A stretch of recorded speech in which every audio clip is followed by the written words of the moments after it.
गामिनि नार्जारिया बिनि जोनोम जायगाया जाहैबाय गसाइगाव महकुमानि बिथोराव थानाय सानजाहा मोनसे गामि दं। बे गामिनि नामा जाहैबाय बामनखुरा गामि। बे गामियाव बियो 1926 मायथाइयाव 1926 मायथाइयाव बियो जोनोम जादोंमोन। बेनिफ्राय देरखांनायनि उनाव उन्दैनिफ्रायनो बेहा एसे हारिमु सिबिनाय बेबायदि मन'भाब, बेबायदि फाव फेसन बायदि बायदि बेहा गोदोनिफ्रायनो उन्दैनिफ्रायनो दंखायोमोन। दा बेबायदि हिसाबै देरनाय लोगो लोगोनो बे जुवान जानाय लोगो लोगोनो हारिमुनि फारसे बिनि गोसोआ गेलेमलाङो। बेनिफ्राय हारिमुखौ बियो सोलोंनाया बिमानिफ्रायनो बांसिन सोलोंदोंमोन। बेनिफ्राय ओजों गेजेर खलबाव माखासे जेनेबा बर'नि गेजेराव हारिमुनि सिबिसुला माखासे मानसिफोर दंमोन, जेनेबा मदाराम ब्रह्ममोन, बिसोरनिफ्राय सोलोंदोंमोन। ओमफ्राय बिनि जेनोखि दा बर्थमान जों मिथिनो मोननाय बा नुनो मोननाय बायदिब्ला बिनि जेनोखि पुरस्कार मोननाय, बान्था मोननाय, बे बान्था मोननाया जाहैबाय बिनि माखासे हारिमु सिबिनायनि खिथेर मोननाय बान्था। दा बे हारिमु सिबिनायनि गेजेरजों बियो बे नेसनेल मोनसे बान्था मोनदों, राष्ट्रीय बान्था मोनदों। बे बान्था मोननाया बिनि हारिमु सिबिनायनि गेजेराव जानाय। बिदिनो सम सम नङाब्लाबो 1957-58 मायथाइयाव बियो दिल्लीयाव रिपाब्लिक डेआव गणतन्त्र दिबसआव थांनानै जोंनि बर'नि जेनोखि कृष्टि आफाद, जेनेबा भातारमारिफोर, दुधनैमोन, ओमफ्राय आफलागाव, बेफोरखौ लानानै थांदोंमोन। लांनानै बाहाय बर'नि माखासे मोसानाय बेफोरखौ दिन्थिफुंदोंमोन।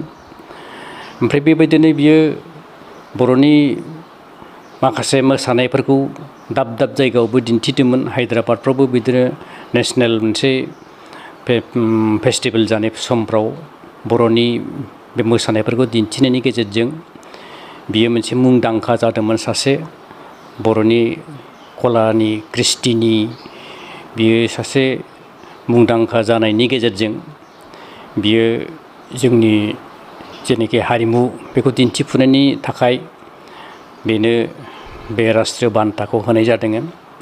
दा बे राष्ट्रीय बान्था मोनखांनायनि कयेक बोसोरनि फरायनो बियो थैनानै थाङो। मोजाङै भाबै बियो जेरेखम बान्थाखौ मोनदोंब्लाबो जिबनाव मोजां भाबै माबानो हायाखिसै, उपभग खालामनो हायाखिसै। गेजेर खलबावनो अन्तत जोरबावनांगौमोन मानसिया, बेरामाव गोग्लैनानै बियो थैनानै थांदों। दा जेखि जाया मानो बिनि बान्था मोननाया बर'नि जे माखासे मोसानाय, दामनाय देनाय बेफोरनि थाखायनो, बेफोरनि बागैनो बियो बे पुरस्कारखौ मोनबोदों। ओमफ्राय गानबो बियो रोजाबदोंमोन। अल इन्डिया रेडिय' जेनोखि गुवाहाटि, बाहायबो बियो सासे देंखोगिरिमोन। बेनिफ्राय आबार बियो माखासे दामनाय देनायावबो दङमोन। बिनि दामनाय देनाया खुगाजोंनो रासिन जायोमोन। खुगाजोंनो बियो खामबो दामोमोन, सिफुंबो दामोमोन, बायदि बायदि दामनाय बिनि जेनोखि फोरोंनाय, बिनि जेनोखि मोसानाय फोरोंनाय, बेफोर गासिबो बर'नि मोनसे बाख्नायजाथाव खामानि। बिनि अनगायैबो उरिष्यायाव बियो माखासे मोसानायखौ फोरोंहैदोंमोन। भुबनेश्वराव मोनसे फेस्टिभेल जादोंमोन। बाहाय भुबनेश्वराव उरिष्यानि माखासे मोसासुलिफोरखौ बियो बर'नि बागुरुम्बाबो फोरोंदोंमोन। बेनिफ्राय बर'नि बाहेरैबो बियो कथक नित्यखौबो मिथिगौमोन, बियो कथक नित्यखौबो मोसानो रोंगौमोन। बियो माखासे जों पिक्सारनि गेजेरजों बेखौ नुनो मोनो। दा बेफोरबायदि माखासे जे मोसानायनि सोमोन्दै बेहा जे मोनसे गियान दंमोन, खायदा दंमोन, बा रोंगौथि दंमोन, बिनि थाखाय जोङो बेखौ बयबो बर' हारिफ्रा, बिनि अनगायैबो गुबुन गुबुन जाथिफ्राबो बेखौ मिथिगौमोन। दा बिनि थाखायनो आसाम गभर्नमेन्टआ बेखौ बे राष्ट्रीय बान्था मोनसे अस्ताद कामिनी कुमार नार्जारी होननानै मुङै बेनो बे मोसानायनि जे अस्तादि देखायनाय बिनि जे रोंगौथि देखायनाय बेखौ देखायनायनि थाखाय बेनो आसाम गभर्नमेन्टआ अस्ताद कामिनि कुमार नार्जारि होननानै बेखौ बेबायदिनो बिमुं होदों आरो एसेखिनि आरो कामिनि कुमार नार्जारिया रुंसारि जानानै थांबाय खिन्थु बिनि जे बर'नि गेजेराव दिन्थिफुंलांनाय माखासे जे हारिमुनि एखेबारे जोङो नागारनो हायै एंगारनो हायै माखासे जे गोहोम खोख्लैलांबाय जोंनि बर' हारिनि अनगायैबो गुबुन हारिनि गेजेराव मुंदांखा जालांबाय दा बे खेथ्रआव आं बुंनो सानो जे कामिनि नार्जारि रुंसारि जालांनायाव जों बर' हारिल' नङा समग्र आसाम आरो भारतबर्षआवनो बेयो मोनसे खहा जादों होननानै आं बेखौ सानो दा बर' हारिनि गेजेरावथ' खहाथ' जाबायानो जाबाय कामिनि नार्जारि बायदि सासे अस्ताद जे ओंखारबावफिनगोन बियो गोजाननि बाथ्रा दा जेरखम एखेबारे गावनि न' बां गारनानै गथ' गथायखौ गारनानै संसारखौ गारनानै बियो हारिमु सिबिदोंमोन बेबायदि सिबिनो हानाय मानसि जोंनि बर'नि गेजेराव जे सासे आरो ओंखारफिनगोन बेखौ जोङो माब्ला ओंखारगोन जों बेखौ मिथिनो हाया दा बिराद खहा जादों होननानै आं बेखौ सानो आरोखि बिनि रुंसारि जानायाव जाबायना दे बिदिब्ला कामिनि नार्जारिया बिनि जोनोम जायगाया जाहैबाय गसाइगाव महकुमानि बिथोराव थानाय सानजाहा मोनसे गामि दं बे गामिनि नामा जाहैबाय बामोनखुरा गामि बे गामियाव बियो 1926 मायथाइयाव 1926 मायथाइयाव बियो जोनोम जादोंमोन बेनिफ्राय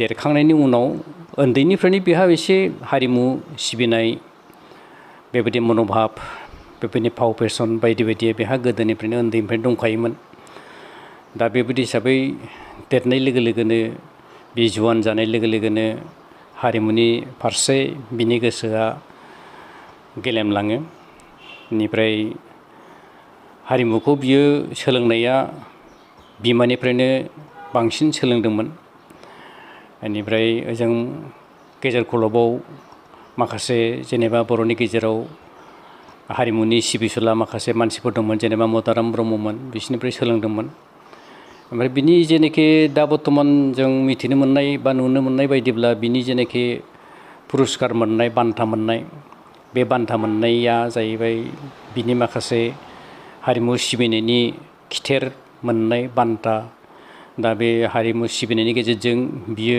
बे नेसनेल मोनसे बान्था मोनदों राष्ट्रीय बान्था मोनदों बे बान्था मोननाया बिनि हारिमु सिबिनायनि गेजेराव जानाय बिदिनो सम सम नङाब्लाबो 1957-58 मायथाइयाव बियो दिल्लीयाव रिपाब्लिक डेआव गणतन्त्र दिबसआव थांनानै जोंनि बर'नि जेनाखि कृष्टि आफाद जेनेबा भातारमारिफोर दुधनैमोन ओमफ्राय आफलागाव बेफोरखौ लानानै थांदोंमोन लांनानै बाहाय बर'नि माखासे मोसानाय बेफोरखौ दिन्थिफुंदोंमोन ओमफ्राय बेबायदिनो बियो बर'नि माखासे मोसानायफोरखौ दाब दाब जायगायावबो दिन्थिदोंमोन हायद्राबादफ्रावबो बिदिनो नेसनेल मोनसे फेस्टिभेल जानाय समफ्राव बर'नि बे मोसानायफोरखौ दिन्थिनायनि गेजेरजों बियो मोनसे मुंदांखा जादोंमोन सासे बर'नि कलानि कृष्टिनि बियो सासे मुंदांखा जानायनि गेजेरजों बियो जोंनि जेनाखि हारिमु बेखौ दिन्थिफुंनायनि थाखाय बेनो बे राष्ट्रीय बान्थाखौ होनाय जादों दा बे राष्ट्रीय बान्था मोनखांनायनि कयेक बोसोरनि फरायनो बियो थैनानै थाङो मोजाङै भाबै बियो जेरेखम बान्थाखौ मोनदोंब्लाबो जिबनाव मोजां भाबै माबानो हायाखिसै उपभग खालामनो हायाखिसै गेजेर खलबावनो अन्तत जोरबावनांगौमोन मानसिया बेरामाव गोग्लैनानै बियो थैनानै थांदों दा जेखि जाया मानो बिनि बान्था मोननाया बर'नि जे माखासे मोसानाय दामनाय देनाय बेफोरनि थाखायनो बेफोरनि बागैनो बियो बे पुरस्कारखौ मोनबोदों। ओमफ्राय गानबो बियो रोजाबदोंमोन अल इण्डिया रेडिय' जेनाखि गुवाहाटि बाहायबो बियो सासे देंखोगिरिमोन। बेनिफ्राय आबार बियो माखासे दामनाय देनायावबो दङमोन। बिनि दामनाय देनाया खुगाजोंनो रासिन जायोमोन। खुगाजोंनो बियो खामबो दामोमोन सिफुंबो दामोमोन बायदि बायदि दामनाय बिनि जेनाखि फोरोंनाय बिनि जेनाखि मानेकि मोसानाय फोरोंनाय बेफोर गासिबो बर'नि मोनसे बाख्नायजाथाव खामानि। बिनि अनगायैबो उरिष्यायाव बियो माखासे मोसानायखौ फोरोंहैदोंमोन। भुबनेश्वराव मोनसे फेस्टिभेल जादोंमोन बाहाय भुबनेश्वराव उरिष्यानि माखासे मोसासुलिफोरखौ बियो बर'नि बागुरुम्बाबो फोरोंदोंमोन।